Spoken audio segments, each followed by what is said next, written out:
نحمده ونصلي ونسلم على رسوله الكريم اما بعد فاعوذ بالله من الشیطان الرجیم بسم اللہ الرحمن الرحیم.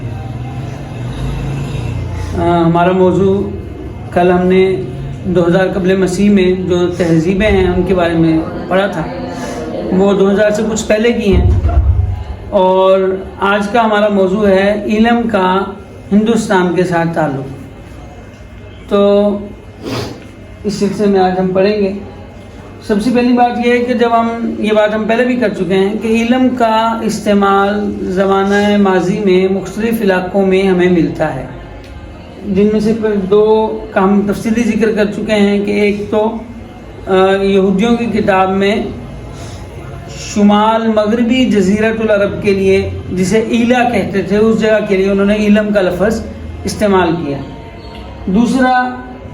اسلامی کتابوں میں عراق کے ایک صوبے کے لیے علم کا لفظ استعمال ہوا ہے اسلامی تاریخی کتابوں میں.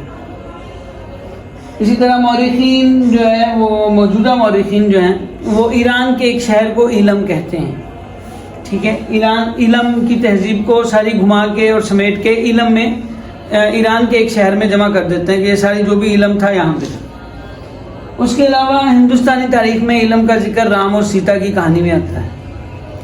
اس کے علاوہ آخری یہ ابھی جو ہمارے یہ سری لنکن تامل ناڈو جو ٹائیگرز تھے جنہوں نے سری لنکا کے خلاف جو ہے وہ بغاوت کی ہوئی تھی،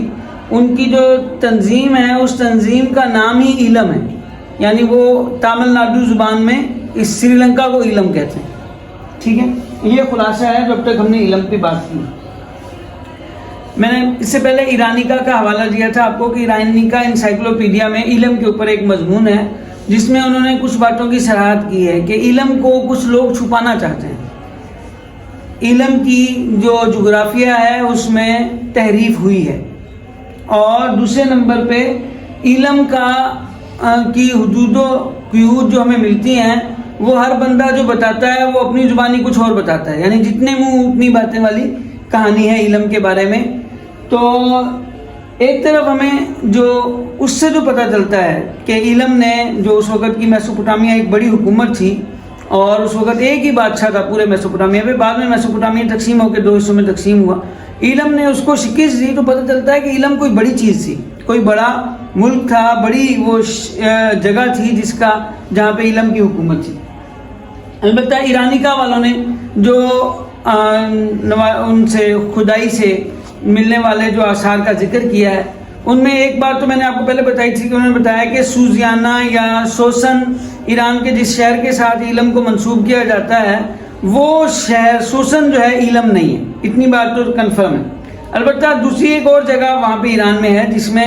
علم جسے کہتے ہیں اس کے بارے میں ان کا کہنا یہ ہے کہ ممکنہ طور پہ علم کسی زمانے میں علمی لوگ یہاں پہ آ کے رہنے لگ گئے تو اس کی وجہ سے ان کی طرف منسوب کر کے یہ علاقہ علم کہا جانے لگ گیا. البتہ کچھ باتیں جو انہوں نے کہی ہیں ان میں سے ایک یہ ہے کہ ہندوستان کے علاقے میں یا علم ہے یا ہندوستان کا یہ سارا علاقہ علم ہے، اور علم کے آوان جو حکومت ہے، آوان جو ہے اب عربی میں اگر دیکھیں آپ تو آوان کا مطلب ہے مددگار. یعنی گویا کہ کسی طرح کا کوئی اتحاد ہے، اتحادی بادشاہ ہیں. تو یہ اگر خود علم نہیں ہے تو علم کے اتحادی بادشاہ ہیں. آوانی حکومت جو ہے وہ یہاں پہ ہندوستان کے علاقے میں رہی، اور علم کے جو آوان حکمران تھے ان سب نے مل کر ایک قدیم مندر کو بحال کیا تھا. اتنی بات وہ کہتے ہیں کہ یہاں ہمیں ان سے ملتی ہے. اس کے علاوہ وہ کہتے ہیں کہ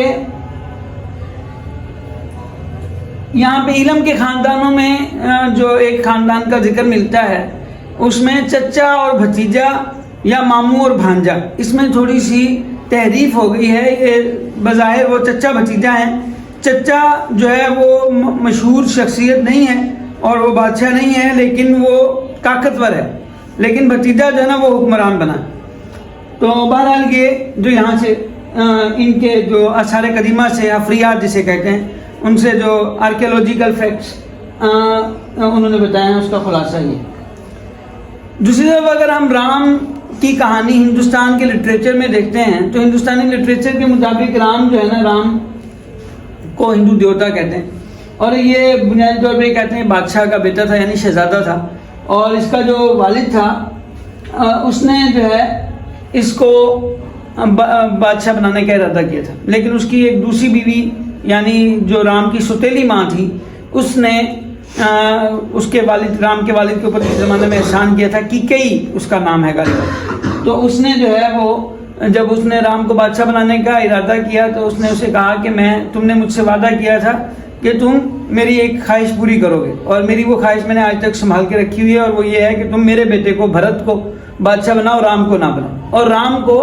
ایلم میں بنباس لینے بھیج دو. رام کو کہاں بھیج دو؟ ایلم میں بنباس لینے بھیج دو. اب ایلم کون سا علاقہ ہے؟ اس میں بظاہر اس کے بارے میں جو ان کی کہانی کے اندر جو الفاظ ملتے ہیں، کہیں پہ اس میں ریگستان کے الفاظ ملتے ہیں، کہیں پہ پہاڑی علاقے کا ذکر ملتا ہے، کہیں پہ جنگلات کا ذکر ملتا ہے، جنگلات کا زیادہ ذکر ملتا ہے. تو اب یہ ہمارے یہاں پہ ہندوستان کے اندر ہی جو ہے وہ ایلم سوابی کے اندر کوئی پہاڑ ہیں، ان کو جو ہے وہ مانا گیا ہے، اسے آج کل ایلم ویلی کے نام سے تعارف کروایا جاتا ہے. لیکن اور اسی طرح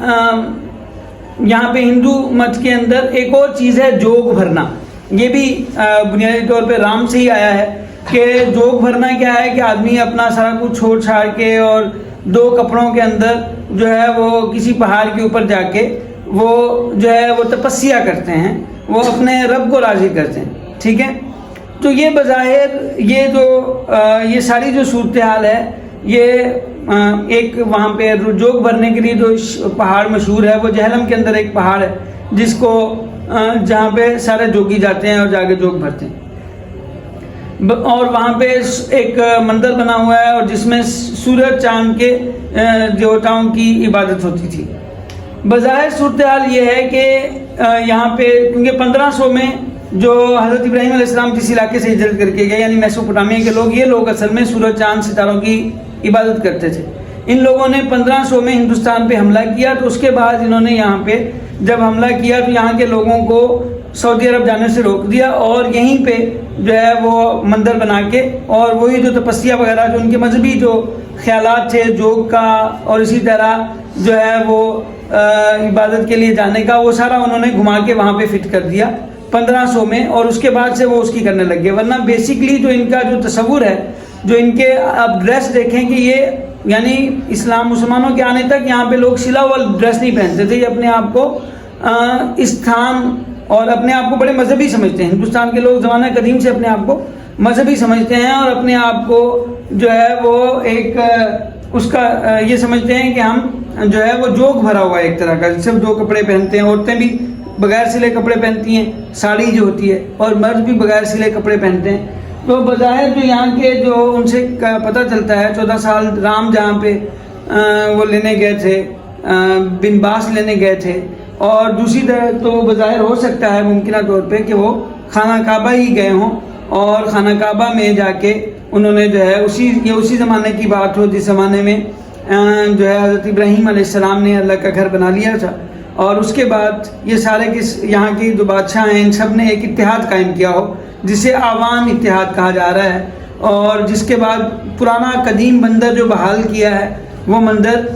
جس کا نام یہاں پہ مندر کہا جا رہا ہے وہ بظاہر خانہ کعبہ، اور خانہ کعبہ کیونکہ حضرت ابراہیم علیہ السلام نے دوبارہ تعمیر کیا اور پھر دوبارہ اس کی جو ہے وہ وہاں پہ حضرت ابراہیم علیہ السلام کو اللہ نے حکم دیا کہ آپ آواز لگاؤ کہ لوگ جو ہے اذن فی الناس بالحج یاتوک رجالا وعلی کل ضامر یاتین من کل فج عمیق. بہت دور دراز سے لوگ آئیں گے آپ کے پاس، اتنے دور سے آئیں گے کہ ان کی اونٹنیاں چلتے چلتے کیا ہو جائیں گی؟ پتلی ہو جائیں گی.